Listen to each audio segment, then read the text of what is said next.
Man, do you like podcasts? Well then, welcome to No Gimmicks Needed! So, what do you guys want to talk about? this is the Nerd Coalition. Enjoy the show. Alright, so we now gotta talk about this Worlds Collide show.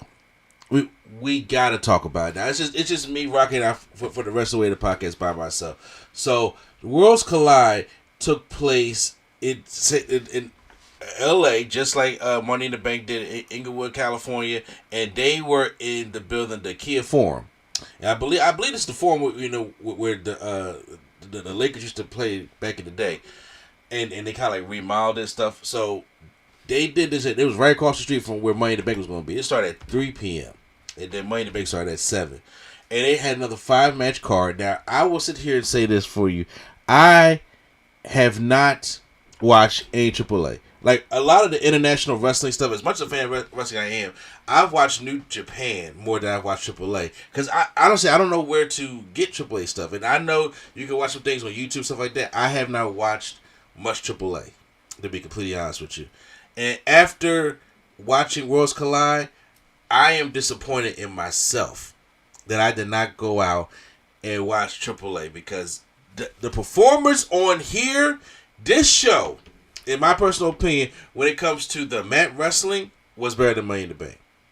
It was better, especially the main event. The main event blew. The main event was the match of the weekend, and in my personal opinion, one of the matches of the year. And we're only about to be halfway through the year, and I think this is one of my matches of the year. So we gotta go get up into it. So right now, they start off with a 6-man tag. They had Octagon Jr., Harold Starr, and Mr. Iguana taking on the LWO and Lince Dorado. I haven't seen Lince Dorado in years, because I didn't even know Lince Dorado went down to AAA, to be honest with you. I didn't know where Lince Dorado went. And for those who remember, Lince Dorado was part of the Lucha House Party with Kalisto and Grand Metalik, even though Vince had them doing extremely stereotypical dumb shit because they were very talented. But I was first introduced to Lince Dorado in the Cruiserweight Classic. And they started doing 205 Live stuff. And then I was like, the guy's really talented, but they had nothing for him to do other than that Lucha House Party stuff. So it was just, I'm just saying it because it was good to see that. And it was Cruz del Toro and Dragon Lee. We didn't even see Joaquin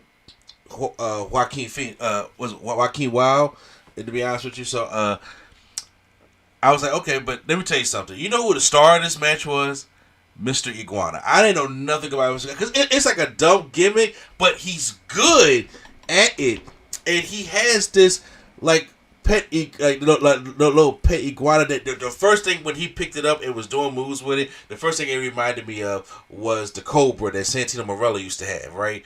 And I was so intrigued. It's something that's so simple. He made that iguana and everything so entertaining, and even to the point where Lince Dorado was beating up the iguana towards the end of the matchup because he was tired of like the iguana getting all the offense in there, and gave the iguana a Spanish fly. It was hilarious. I was thoroughly entertained by this matchup. Octagon Jr., Harold Starr, and Mr. Iguana pick up the win.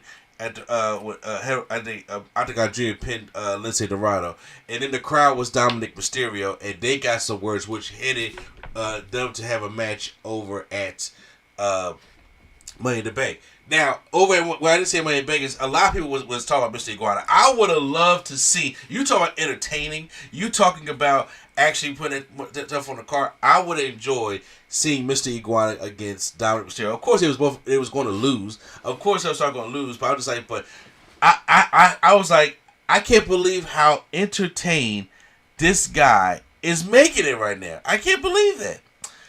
Then next up we had Stephanie Fekir and Lola Vice taking on Tormenta and Dallas.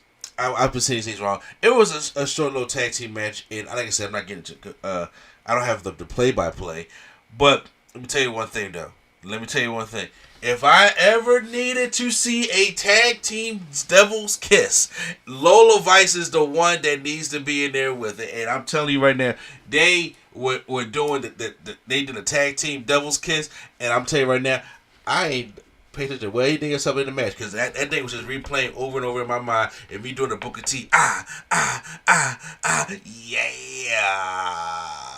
Hey, look. Look, this is like I was talking to Prime and Quattro. They was just like, I ain't seen nothing else. But overall though, these ladies had a good matchup. Stephanie and Lola won. I figured they would because the other team, they're kind of older, but they can still go. So that was the women's match of the card. Next, they had Legado del Fantasma, which is finally all three of them. By the time we see Santos work, Santos Escobar, Angel, and Berto defeated Dr. Wagner Jr., Paragon, and Psycho Clown. Now, these are all guys I was not familiar with, but they were doing the Psycho Clown thing. Like, he really had like this kind of luchador clown mask on with the tongue that was like permanently sticking out. It looked kind of crazy. There was one point though, Psycho Clown took an insane bump. That he runs to the outside to go dive. It does like a tope to do the middle rope. Like, remember how Darby? No. I can't even say Darby, because Darby just launched his body recklessly. I'm talking Homicide is the best way I can put it. When Homicide used to dive through the ropes and then do a flip with it, because I remember Homicide was one of the first people I seen do that back in TNA before I seen Cyclone do it. So he did it, but they moved out the way. He flat back bumped on the floor. I was like, that had to suck. But overall though, it's still a good matchup. Santos does hit the Santos driver on, I don't remember if it was Paragon or Dr. Wagner Jr., but he wins it, and Legado Fantasma wins the matchup. It was good to see Legado the Fantasma win something, because they don't win anything at all, so it was great to see that.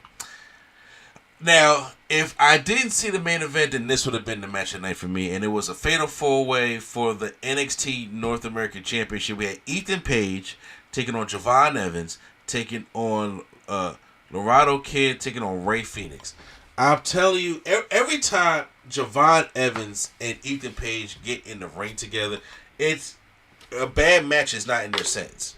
But then you add Ray Phoenix to this, and then Laredo Kid, I'm like, oh, so it's just going to go up and up and up. And seeing the exchange that Javon Evans had with Ray Phoenix and just bouncing and flying around in there, I was very, very happy for him. I very was, because he was going out there and doing some good things. Now, there was one move that he did try though, where I think it was Laredo Kid over on the corner in the Tree of Woe, and then he goes up on the other opposite, not at the opposite end of the ring, but the turnbuckle that was next to it, and tries to do, I don't know if he tried to do a flip kick to it, but I don't know if he got enough distance to it. But that, I was like, I see what you're trying to do. Like Javon, like once he cleans up, like, polishes out his stuff a little bit more, his offense is going to be insane. There was one point where Javon Evans gets so much damn air. Like, he takes a dive over the top rope, and I think goes on to Ethan Page, and they both just go crashing over the announce table. It is quite insane. So Javon Evans hits the cutter on Laredo Kid, and like his springboard cutter, but then Ethan Page throws him outside the ropes, and then he just like literally flies into Ray Phoenix, and then Ethan Page, I don't know what he calls it, but it's a twist of fate. He gets a twist of fate on Laredo Kid and retains the North American Championship. The match was good. The match was really entertaining. Like I said, I don't have a play-by-play for you guys though. But Ethan Page is the champion. I enjoy it, even though I think he's main roster ready, but still just having down. I think they're about to bring up Ricky Starks because he lost the championship. I don't know when it's going to happen. I gotta probably watch NXT. On Tuesday to find out when it's going to be. But overall, it was still great and entertaining. Now, get to the main event. I have never before in my life, like I said, I have not watched AAA. So I have not watched Van Kingo, or El Hijo del Van Kingo for the full name. And he had a match against Chad Gable. Now, remember, El Grande Americano had him. He was the one that was in the Money in the Bank, and Chad Gable was the one that was going to be in this matchup. And I was like, okay, because I already know that like they're giving Chad Gable a lot, and I love every bit of it. But I never seen Van Kingle before. I love those things when you see wrestlers for the first time. It's kind of like for those like when I show my wife, you see Jacob Fatu, but you ain't never see Jacob Fatu. Van Kingo was doing moves that I have never seen before done or even attempted in wrestling. And you gotta understand, this is not just because WWE, because WWE ain't gonna attempt half this shit, to be honest with you. But I'm talking about that I've never seen something in TNA with that X division that I haven't seen when I be watching the indies, such as Ring of Honor, House of Hardcore back in the day, or any of those kinds of shows, even Evolve, or AEW. And you know AEW, the land of the crazy. He was doing stuff that I just have never seen. Even in New Japan, I have never seen it. That's why I need to watch AAA. They had an excellent match. This is going to go down as one of the matches of the year for me. Definitely one of the top matches in the first half of 2025. And I got a probably unpopular opinion. I don't know.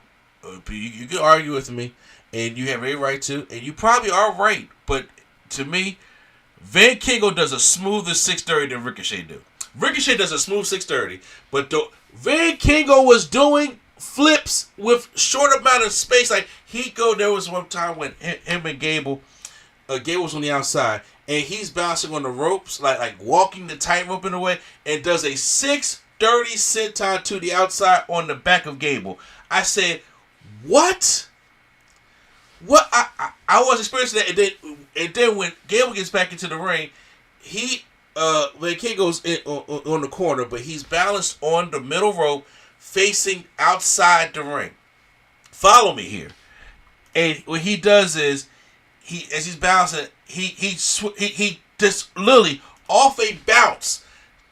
He bounces up, twist turns to face the ring, and does a 450 splash in the ring. Now, I've seen AJ springboard 450. I've seen AJ springboard 450 to the outside through a table. I have seen people go the distance in the indies of doing springboard 450s from ring to ring. I have never seen someone face the outside and then bounce up and turn their body to do a 450 inside the ring. This shit was impressive. My mouth was agape. I'll hit the floor. And just when you think, I was like, you haven't seen it all. Then Chad Gable was just like, hold on, let me really show you what I can do. Like, they've been holding me down WWE for a long ass time, but let me really show you what the hell I can do. And Chad Gable has Van Kingo on the top rope in a powerbomb form. Now, once again, I don't know how it's supposed to land, but Chad Gable off the top rope with Van Kingo, they both on the top rope, gives Van Kingo either a sit-down powerbomb off the top rope, a reverse, or a pile driver. I don't know necessarily which one it was, but it looked insane. Now, later on in the match, there's a table set up on the outside, and Van Kingo sets up, he tries to knock Chad Gable to the outside. And he kicks him, and he's on the apron. The table's still out there by the ring. Van Kingo is on the top rope again. Chad Gable's on the apron. And I was just like, okay, at this point, at this setup, what I'm used to seeing is the Meteor, to be honest with you.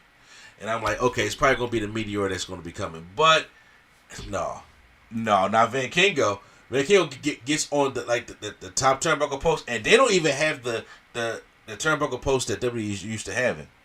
But he goes and does a diving destroyer on the apron to Chad Gable. I said, what the fuck is going on here? Like, I'm not seeing this. I can't even do these moves on PlayStation. Okay? They don't even have this stuff on PlayStation. But Chad Gable, later on in the match, he's like, hold on, I'm going to show y'all what I can do. Chad Gable does set Van Kingo on the table and gives him a diving moonsault through off the top rope to the outside through the table. And then back in the ring, towards the end of the matchup, Van Kingo hits a double knees in the corner. And then Gable he's down, and then Van Kingo hits a beautiful, a smooth as silk 630 to Chad Gable.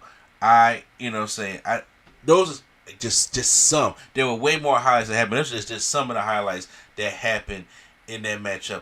If you don't see Worlds Collide, if you just gotta give yourself a chance, like if you I don't want to see the whole show, I don't want to go back to it. This is a show I will go back to you need to go watch these matches. I'm actually thinking about showing this to my wife. Like, Lady Sketch, I'm really thinking about, like, listen, I know you don't watch wrestling like that, but you have got to see at least Van Kingo versus Chad Gable. That match was impressive. But overall, Worlds Collide was a better show to me than Money in the Bank. And I recommend you all go out, if you happen to go out there and see it.